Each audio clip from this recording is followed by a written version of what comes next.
नमस्कार, मैं अशोक कुमार पांडे और स्वागत है आपका टीसीएच पर। जगदीप धनखड़ साहब ने रिकॉर्ड बना दिया है, इस्तीफा दे दिया है। यह खबर तो आपके पास बहुत तरीकों से, बहुत सारे तरीकों से, अलग अलग जगहों से पहुंच गई होगी, लेकिन बड़ी खबर यह है कि कांग्रेस इसको लेकर जबरदस्त दुखी है।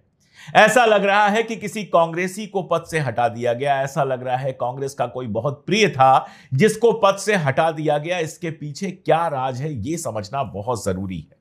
मैं क्यों कह रहा हूं कि कांग्रेस दुखी है? कोई कह सकता है कि जयराम रमेश ने ट्वीट किया है। कांग्रेस ने ऑफिशियली कोई ट्वीट नहीं किया है, ऑफिशियली कोई बयान नहीं दिया है। लेकिन दो बातें हैं। पहली बात तो यह कि जयराम रमेश कोई कांग्रेस के ऐरे गैरे कार्यकर्ता नहीं है, बहुत हाई पोजीशन पे बैठे हुए हैं। वो तय करते हैं कि कांग्रेस में कौन प्रेस कॉन्फ्रेंस करेगा, प्रेस कॉन्फ्रेंस में क्या कहा जाएगा, सारा कुछ मीडिया के हेड के रूप में सारा कुछ वो डिसाइड करते हैं। तो उनके बयान को कांग्रेस का बयान माना जाएगा, नंबर 1।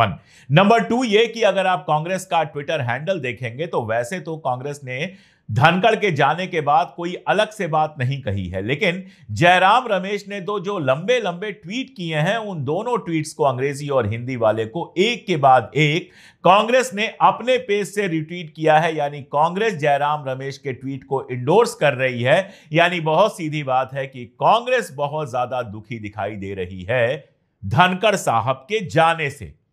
और अगर रमेश साहब के अलावा बात करें तो जेबी माथेर करके एक एमपी हैं कांग्रेस की, उन्होंने भी बाकायदा एएनआई को बयान देकर जो कुछ कहा है वो धनखड़ साहब की विदाई पर व्यक्त किया हुआ दुख है। और रमेश जी का जो बयान है वो तो एकदम दुख भरा हुआ बयान है। ऐसा लगता है कि वो बयान टाइप करते करते 2-4 बूंद आंसू जो हैं वो जयराम रमेश की आंखों से निकल के गिर पड़े होंगे। क्या है वो बयान अगर आप देखें तो उसमें वो कहते हैं कि धनखड़ साहब को अपने इस्तीफे पर पुनर्विचार करना चाहिए, फिर से सोचना चाहिए, इस्तीफा वापस ले लेना चाहिए। दूसरा वो कहते हैं कि धनखड़ साहब अपने पद पर थे तो कृषक समुदाय यानी किसानों को बड़ी राहत थी।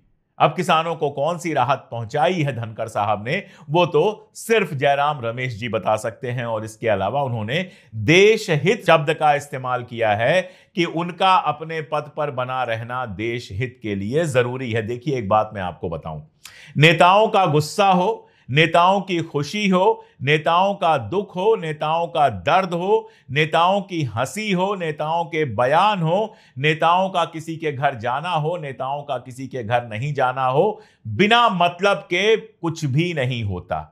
नेता जो लिखते हैं, जो करते हैं, सबके पीछे कोई ना कोई मतलब छुपा होता है। अगर कोई नेता आपको दिन में 2 बार फोन कर ले तो आप समझ जाइए कि उसका मतलब कुछ ना कुछ जरूर है।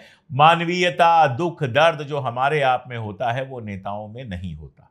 तो अगर जयराम रमेश इतना दुख व्यक्त कर रहे हैं उस जगदीप धनखड़ के लिए जिसने गद्दी पर बैठकर राज्यसभा के चेयरपर्सन के रूप में एकदम भारतीय जनता पार्टी के कार्यकर्ता के रूप में काम किया है।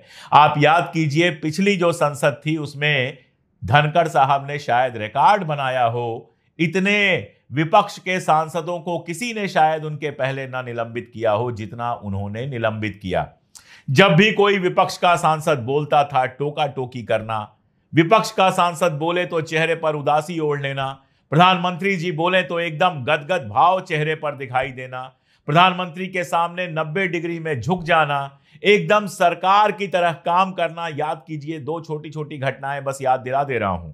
प्रमोद तिवारी जी पिछली बार बोल रहे थे, कांग्रेस के सीनियर लीडर हैं, राज्यसभा के मेंबर हैं, वो बोल रहे थे और उनका जो बयान था वो जिस तरह से हवाई जहाज के किराए हिंदुस्तान के अंदर बढ़े हैं, एयरलाइंस के किराए बढ़े हैं, उस पर वो बात कर रहे थे। कुंभ का वक्त चल रहा था और उन्होंने कहा कि कुंभ में किराए बहुत ज्यादा बढ़ा दिए गए हैं, इनको कम करना चाहिए, सरकार को कंट्रोल करना चाहिए। तो आप बयान याद कीजिए, आसंदी पर बैठकर, राज्यसभा के अध्यक्ष के आसंदी पर बैठकर धनखड़ साहब कहते हैं कि सनातन के लिए इतना त्याग तो किया ही जा सकता है। ये थे धनखड़ साहब। जया बच्चन को बार बार उनके पति का नाम जोड़कर बुलाना, या उनसे लगभग बदतमीजी करना। और ये इकलौती घटना तो है नहीं, किससे नहीं बदतमीजी की उन्होंने।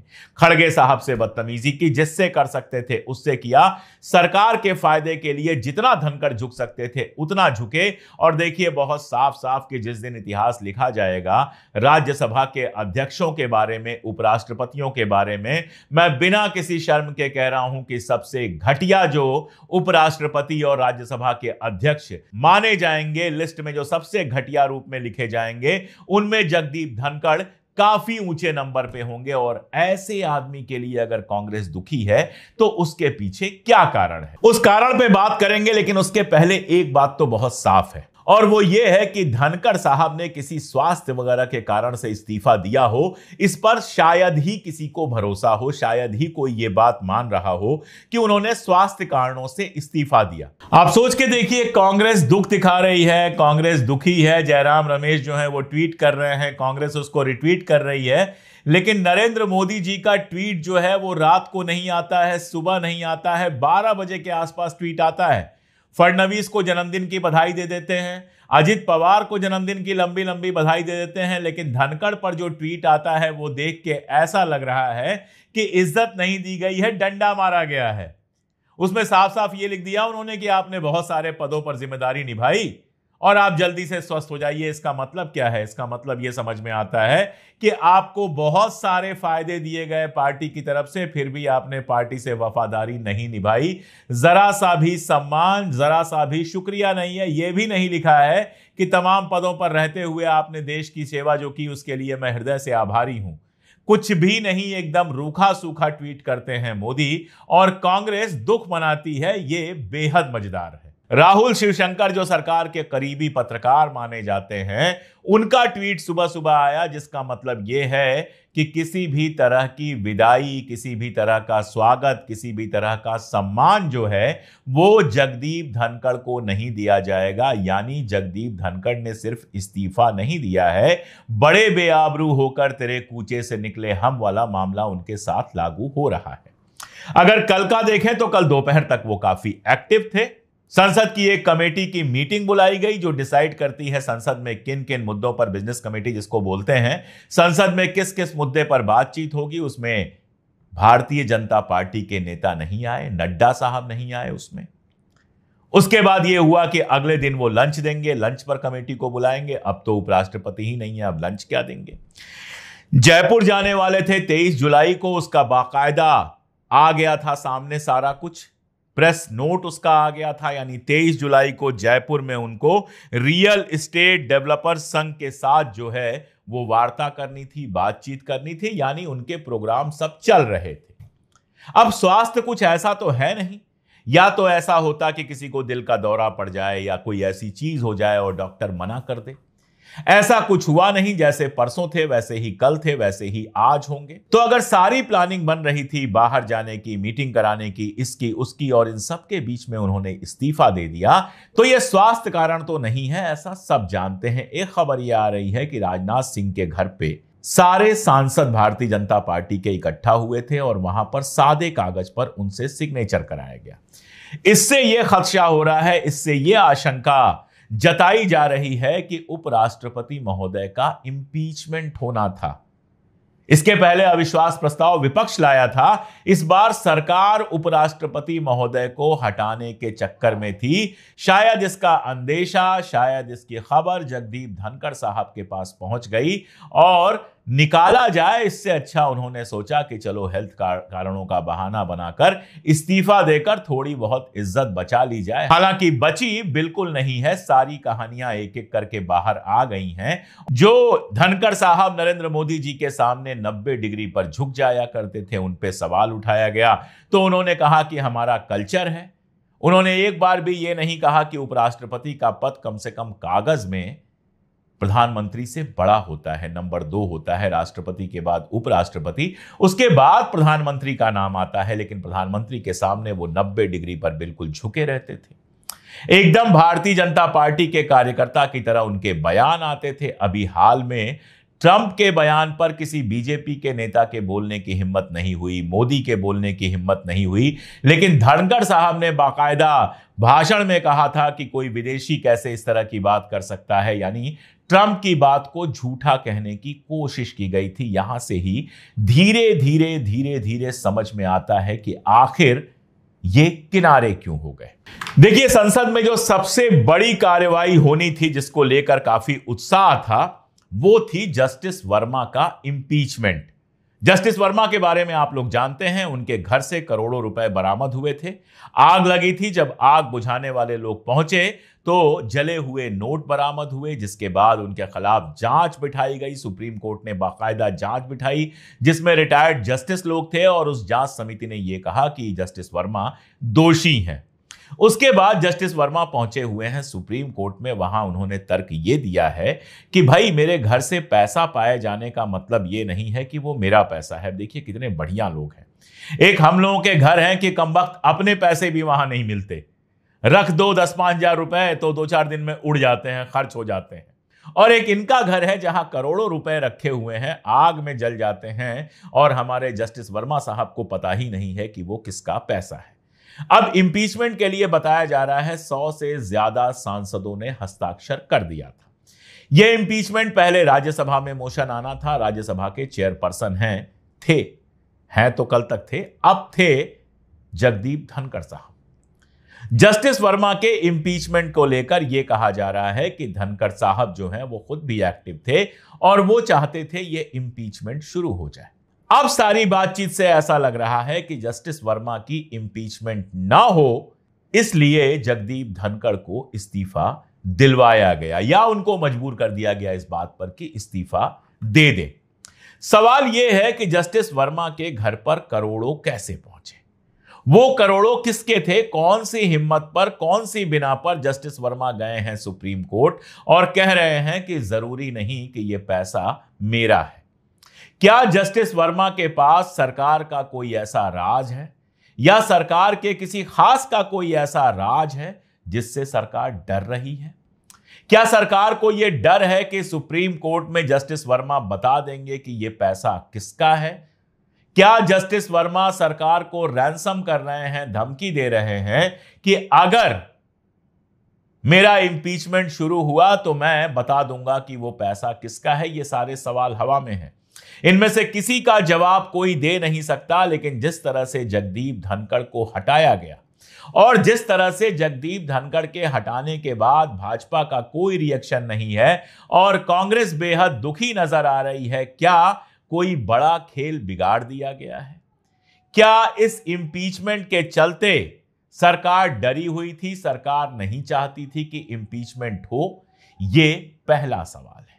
यह पहला सवाल है, पहली वजह सामने आती है जिसकी वजह से धनखड़ को हटाया गया। वो वजह यह कि शायद सरकार नहीं चाहती है कि जस्टिस वर्मा का इंपीचमेंट हो। अगले 4-5 दिन में यह क्लियर हो जाएगा। अगर इंपीचमेंट की प्रक्रिया नहीं शुरू होती है, इसका मतलब साफ है कि कहीं ना कहीं धनखड़ को हटाए जाने के पीछे जस्टिस वर्मा के घर में मिले करोड़ों रुपयों का खेल था। दूसरा, पिछले कुछ दिनों से आप देखते हैं कि जो धनखड़ साहब हैं वो जरा जरा से बदले हुए नजर आते थे। एक कार्यक्रम में उन्होंने बाकायदा कृषि मंत्री शिवराज सिंह चौहान से पूछ लिया कि क्या आपने किसानों से किया हुआ वादा निभाया? आप ये मत समझिए कि अचानक धनखड़ साहब के सीने में किसानों के लिए दर्द पैदा हो गया। जैसा मैंने कहा, नेताओं के सीने में किसी के लिए दर्द आमतौर पे नहीं होता है। 2-4 हो सकते हैं, लेकिन ज्यादातर के सीने में कोई दर्द नहीं होता है। अगर धनखड़ साहब के सीने में किसानों के लिए कोई दर्द होता तो जिस समय पंजाब और हरियाणा के किसान लाम लगाए हुए थे दिल्ली के बाहर, एक के बाद एक किसानों की मौत हो रही थी, 700 के आसपास किसान मर गए। कृषि बिल जब आए हुए थे उस समय कृषि बिल की रक्षा कर रहे थे। वो कृषि बिल के समर्थन में बाकायदा बयान दे रहे थे। जाट कहते हैं खुद को, किसान कहते हैं, लेकिन जाटों और किसानों के साथ जाकर खड़े नहीं हुए थे।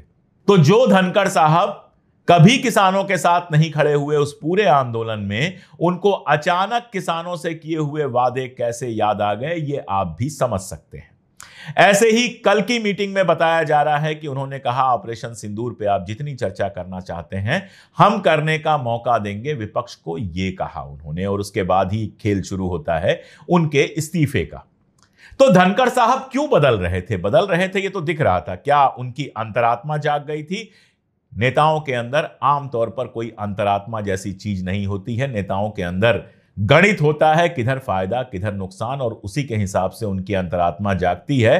कांग्रेस से भाजपा में चले जाते हैं, भाजपा से कांग्रेस में चले जाते हैं और कहते हैं अंतरात्मा जाग गई। तो धनखड़ साहब की भी अंतरात्मा होने पर मुझे कोई भरोसा नहीं है। लगता यह है कि धनखड़ साहब जो जबरदस्त तरीके से सरकार की चमचागिरी कर रहे थे, सरकार के सामने झुके जा रहे थे, मैंने पहले भी कई प्रोग्राम्स में कहा है कि उनका ख्वाब यही रहा होगा कि अगले राष्ट्रपति वो बन सकते हैं। तो जब तक उनको अगला राष्ट्रपति बनने की उम्मीद थी तब तक तो वो पूरी निष्ठा से सरकार की चमचागिरी किए जा रहे थे, सरकार के पक्ष में सारी कार्यवाहियां किए जा रहे थे। लेकिन ऐसा लगता है कि उनको ये इशारा मिल गया था कि अगला राष्ट्रपति बनने की कोई खास उम्मीद नहीं है। उनके राष्ट्रपति होने की, एक जाट राष्ट्रपति की भारतीय जनता पार्टी को कोई खास जरूरत नहीं है। खास तौर पर हरियाणा चुनाव जीतने के बाद, जहां जाट स्पष्ट तौर पर दिखाई दे रहा था कि कांग्रेस के साथ बड़ी संख्या में है, लेकिन जाटों का एक बड़ा हिस्सा भाजपा के साथ भी था और वो आराम से चुनाव जीतती है। उसके बाद जगदीप धनखड़ की कोई खास जरूरत नहीं रह जाती है राष्ट्रपति के तौर पे। इसके अलावा जगदीप धनखड़ एक विद्वान व्यक्ति हैं, इसमें कोई दो राय नहीं है। लायर रहे हैं, बड़े वकील रहे हैं, देवीलाल के साथ राजनीति शुरू करते हैं, कांग्रेस में आते हैं, उसके बाद बीजेपी में आ जाते हैं। ये सब कहानी सब जानते हैं, वोकल भी हैं, लगातार बोलते रहते हैं। तो सरकार को यह भी डर हो सकता है कि कहीं राष्ट्रपति होने के बाद हाथ से निकल ना जाए। जो भी हो, इतना तो साफ नजर आता है कि धनखड़ साहब को समझ में आने लगा था कि अब राष्ट्रपति नहीं बन सकता, तो फिर थोड़ा सा अपना रोष, थोड़ा सा अपना गुस्सा, थोड़ा सा अपनी अंतरात्मा दिखा रहे हो, या फिर कांग्रेस के साथ या बाकी विपक्ष के साथ मिलकर कोई खेल खेल रहे हो कि मुझे राष्ट्रपति का चुनाव तुम लोग लड़वाओ। कुछ नहीं कहा जा सकता कौन कब किधर जाके खड़ा हो। इसकी भनक मोदी जी को मिली हो, क्योंकि खबर यह आ रही है कि कई प्राइवेट मीटिंग्स में उन्होंने सरकार के बारे में उल्टा सीधा कहा है। और बहुत मुमकिन है कि यह खबर जब मोदी जी को मिली हो और साथ में जस्टिस वर्मा का मामला था ही, तो अपनी विदेश यात्रा से ठीक पहले उनका इस्तीफा करवा दिया गया। अब वजह कुछ भी हो सकती है। ये दो वजहें सबसे बड़ी दिखाई दे रही हैं। अगला उपराष्ट्रपति कौन बनेगा, इस पर मैं बात इसलिए नहीं कर रहा हूं क्योंकि वो लंबी चौड़ी प्रक्रिया है। ये मत समझिए कि वो हटेंगे, किसी को लाके बिठा दिया जाएगा। बाकायदा वोटिंग होती है, बाकायदा प्रोसेस होगा, उसमें 3-4 महीना लगेगा। तो बिहार चुनाव से जुड़ेगा ये कह पाना मेरे लिए बड़ा मुश्किल है। बिहार चुनाव अक्टूबर-नवंबर में होने हैं, तब तक उपराष्ट्रपति का चुनाव हो जाएगा कि नहीं हो जाएगा कोई नहीं जानता। नीतीश कुमार की बात की जा रही है, वो सब जब सामने आएगा तो देखा जाएगा। लेकिन अभी एक बात बहुत क्लियर है, मोदी सरकार में आप कितनी भी चमचागिरी कर लीजिए, कितना भी 90 डिग्री पे झुक जाइए, जरा सा इधर उधर होंगे तो आपको निकाल कर फेंक दिया जाएगा। वो एक मुहावरा है, बहुत फेमस मुहावरा है, दूध में से मक्खी की तरह निकाल कर फेंक दिया जाएगा। धनखड़ साहब ने बहुत कोशिश की मोदी के करीबी बनने की। धनखड़ साहब ने बहुत कोशिश की भारतीय जनता पार्टी के नेता के रूप में राज्यसभा चलाने की, सब कुछ किया, लेकिन कहीं जरा सा मामला फिसला और अब वो दूध से मक्खी की तरह निकाल कर फेंक दिए गए हैं। लगभग उनका राजनीतिक वनवास तय हो गया है। जहां तक पहुंचना था वहां तक पहुंचे। कुछ दिनों में खबरों से भी बाहर हो जाएंगे, या फिर जम्मू कश्मीर के पूर्व राज्यपाल मलिक साहब की तरह बयान देते रहेंगे, उसका कोई खास असर होगा नहीं। आज के लिए इतना ही, बहुत शुक्रिया।